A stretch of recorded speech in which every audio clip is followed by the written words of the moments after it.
Good morning, good afternoon, good evening, sunshines. I am so interested in your story because the fact that you're here in this event with my very good friend Kim leads me to believe that you were at a crossroads. You are looking to shift something significant in your life to create the harmony that you seek.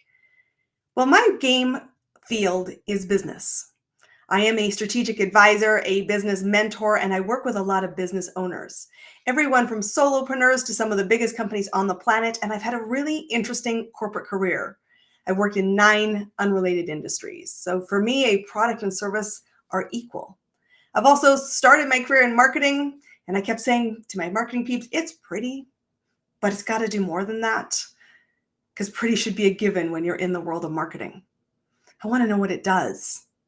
And that led me into the world of business development because business development is the team that has the cash to invest in marketing dollars. And they are going to measure success on whether they got to the yes they desired. So there I was at my career, having worked in marketing, having worked in sales. And I kept looking at my operation peeps and saying, what gives, my friends? Because we got to deliver what we promised. And often that was rockier than it needed to be. So I found myself not one to sit in judgment, but one to help be part of the solution. And I found myself in the world of operations. And I want to share with you what I've learned. I want to share and invite you to challenge yourself to find your gaps and to start using that awareness to shift your perspective. Because going from fracture to focus and having a life that you love, that feels like oxygen, is your responsibility. And I learned this responsibility from a really young age. I want to start with an important part of my journey, and that has been the mentorship of my father. My dad has been in his career and retired quite early through a corporate buyout when his company got bought. He retired at 54. And he had worked for the same employer that got bought and merged his entire career. And I remember when I was about 25 and I was living in the big city and my career was moving very quickly. And I phoned to say, Dad, guess what? Or Mom and Dad, truthfully, Mom and Dad, guess what? I have got a new job. I'm going to step into a leadership role and had my first opportunity to manage people. Honestly, I look back on that and wish I could send them a condolence card because I was a hot mess, but I learned a lot. And my dad said to me at the time, Christine, you have had more jobs in your career at 25 than I had my entire life. When are you going to find something and stick to it? I had to really think about that. And truthfully, there's a lot of people in my world who have thought similar things. And I never stuck in one thing from a geography point of view, from an industry point of view, or truthfully, even from a job function point of view. But I did stay in the world of business. And I have had an opportunity to work with more than 400 businesses, everything from solopreneurs to some of the biggest companies on the planet. And together, I've helped them influence and create more than $1 billion in revenue. And I learned how to do this because the first principle is that leadership is a choice. And to be in the world of business, you have chosen that. And so this is the lesson my dad taught me very young in my teen years, is that there are 3 types of leaders in the world. And it is up to you to decide what kind of leader you want to be. There's a leader who can gather the facts. And truthfully, that is the most abundant type of leadership we have right now in the world. People who can run data, who can pull together combinations, and who can spit out the outcome that the data shares. And that's a good place to start because data-based decisions allow us to have confidence in our decision making. But there is truth that you can make the data say almost anything you want because data can be manipulated. So we evolve then to the second level of leadership, which is somebody who will interpret the facts. Somebody who can gather that really simple question, so what, and do something with it. They are prepared to draw conclusions, not just regurgitate what the data says. And in this level of leadership, the risks are higher. And that is why the crowd thins out. But we need people who are forecasters, because in the world of business and in the world of life, there's nothing certain other than transition, change, and adversity, and great opportunity because of an evolving data set, an evolving human experience. So, are you a leader who can say, so what, to the data that you are given, the inputs to drive the next output? Well, there's also a third level of leadership, and it is quite a rare crowd. It's a type of leader who is going to gather the facts, interpret the facts, and implement and execute and take the personal risks of having an opinion, fully recognizing that leadership is not a popularity contest. Leadership means having the greater good at the heart and human connection at the heart. And this type of leadership, I honestly think, is getting rarer every day. It was the kind of leader, it is the kind of leadership I want to embody, aspire to, and influence in the world. And I do that every day as a strategic mentor, as a strategic advisor, because I'm helping people build leaders. It starts with leadership of self, leadership of your clients, your customers, leadership of your suppliers, to ensure that we care, we move, and we focus on the things that matter. And that means there are personal risks, because every decision you make when you are at that third type of leadership has this statement. And I've had more people say this to me in my career that I would like to say truthfully is accurate. Are you sure you want to do that, Christine? Because going down that path is career limiting if it blows up in your face. And sometimes it blew up in my face because I was willing to risk, calculated risk. And I always responded, hardly surprising, yes, I stand by this, because I could hear my dad in my head saying, what kind of leader do you want to be? And I want to challenge you as you take moments to reflect through this series. What kind of leader are you today?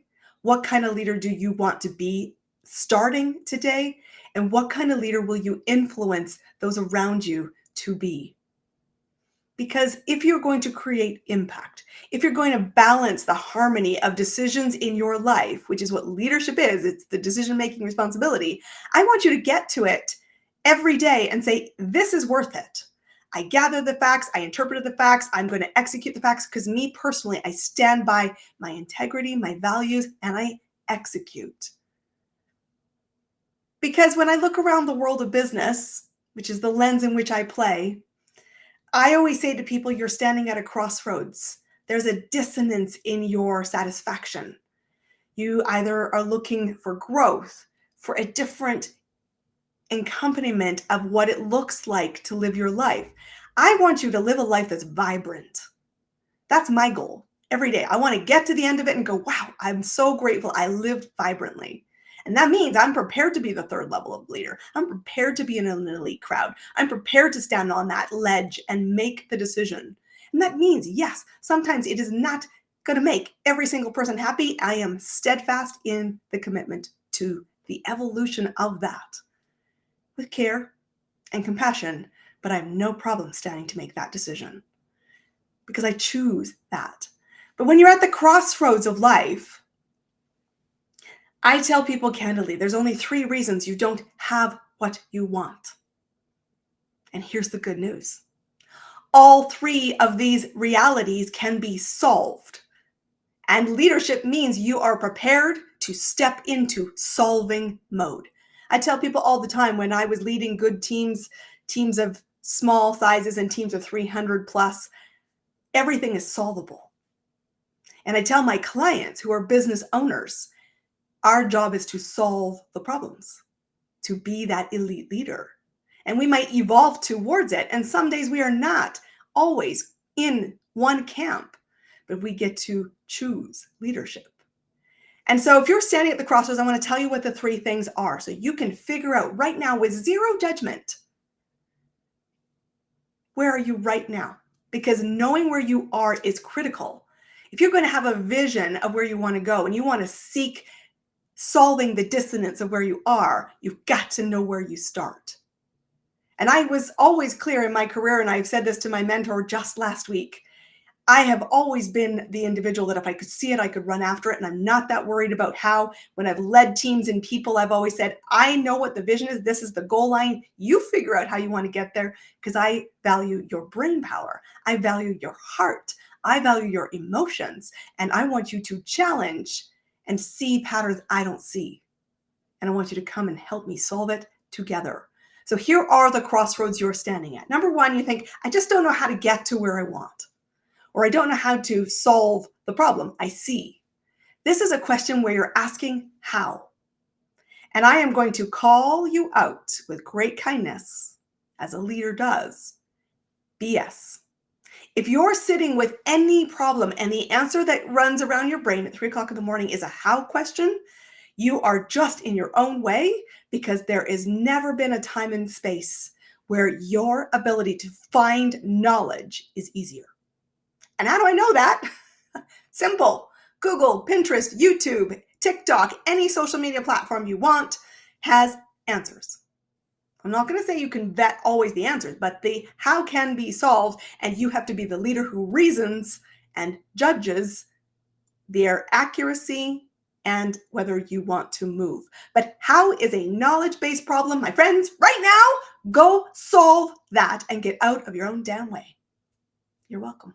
That's number one. You don't know how. How is a lazy question, and you're better than that. Solve it and get moving.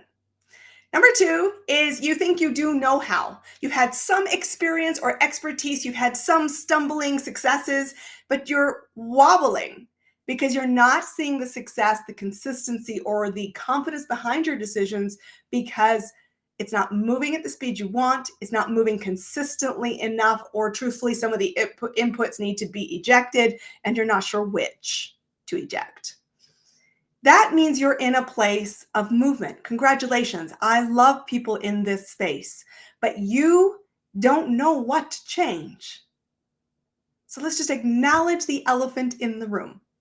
If you don't know what inputs to change, what is going to change that reality that changes the outcome?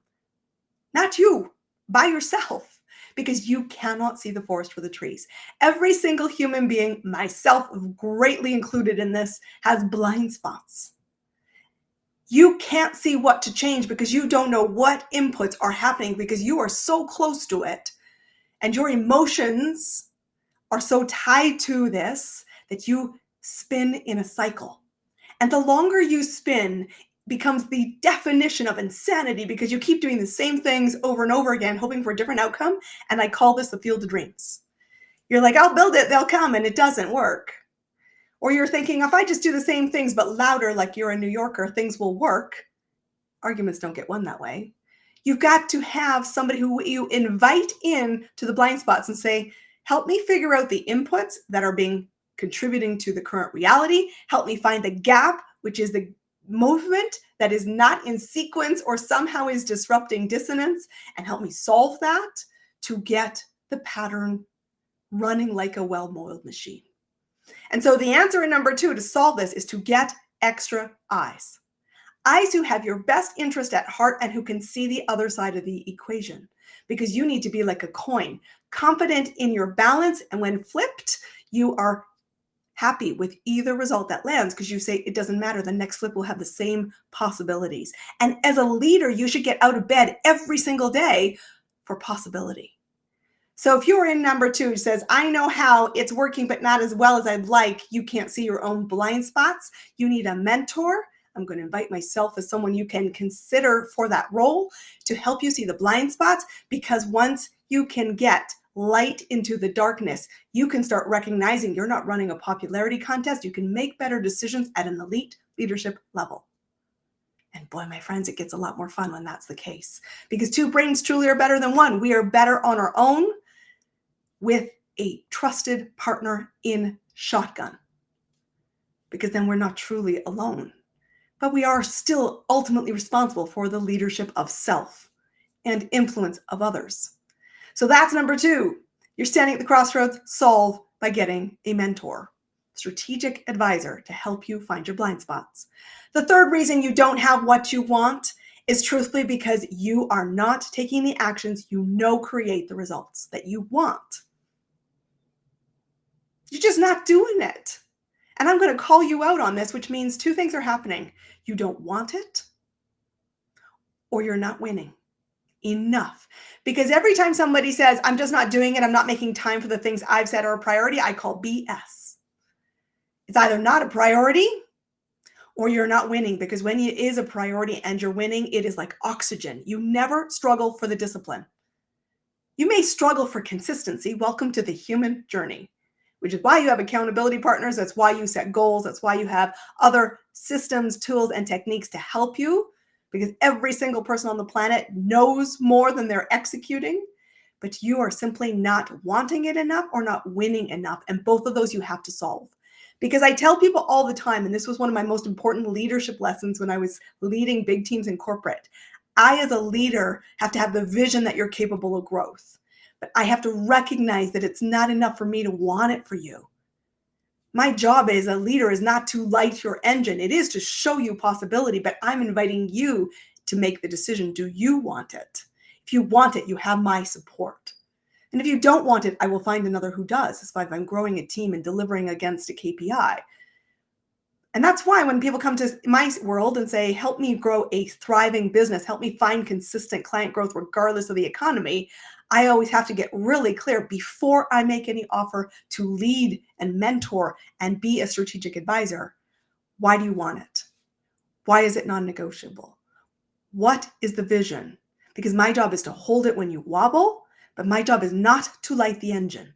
My job is to be the fuel source to help you accelerate and to see light in your blind spots and to advocate for your customer so that you can be a better leader, more quickly making decisions that have better outcomes and results, and that you have the trust, confidence in self to navigate and going, I got this. I'm imperfect and I'm flawed and I'm a work in progress and I'm a well-respected leader for that. So I told you there's three types of leaders: those that gather the facts, those that can interpret the facts, and those that will run and execute the facts without risk of recognizing that it is a personal decision that will not always run everybody's, yes, that's awesome. I've also told you that if you're standing at a crossroads, you have three choices. You can solve for knowledge, you can solve for the blind spot, and you can solve for clarity and getting crystal clear. It is up to you to carry your vision. So get help. And that's what I want to tell you as the final piece of this puzzle. You are not meant to do this solo. And in the world of leadership, which I think, I honestly want to say this with heart and disappointment, I think leadership has gone MIA. We've lost the old bastions of leadership where values and trust and not every decision was career limiting. They have retired. And they've left this gap of people like me in my age group where we're balancing the young adolescents and teen years and into university and all of that emotions. And we're balancing also aging parents. And so our bandwidth as leaders is pretty low. Our batteries are pretty low. And that's why we feel so fractured. It's like, I know there's dissonance, but when do I get to say it's about me? I'm going to invite you to say it's today. Every leader I know, every business owner who starts to really live vibrantly and have the life they want, does so when they say, I'm doing this for me. And that's my final piece of the story. The moment I started my own business, I said to my then fiance, we weren't quite married, I said, between brushing my teeth and going down to get a cup of tea, I'd started my first business. It was that fast I was moving. Third type of leader. And I said to him, he said, like, babe, we should have a conversation about this. And I thought, truthfully, it didn't occur to me to talk to you about this because I was the leader of my life at that time. And I thought it was a great decision and I executed. And he said, what does this mean? I said, it will mean 1 hour a day. I'm going to commit 1 hour a day to myself. And he said, why do you need to do this? I said, I need it for me. It was the most truthful answer I've ever given. And anytime I wobble and I go back to the lessons of my dad, I go back to say, where am I standing at the crossroads? And I invite myself to say, if I want it, it is up to me.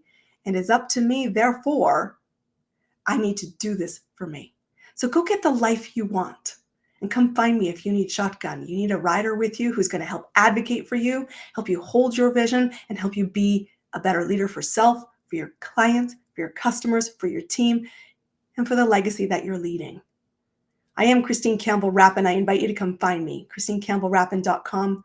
I can't wait to have a conversation with you. My friends, it's go time. I'll see you on the inside.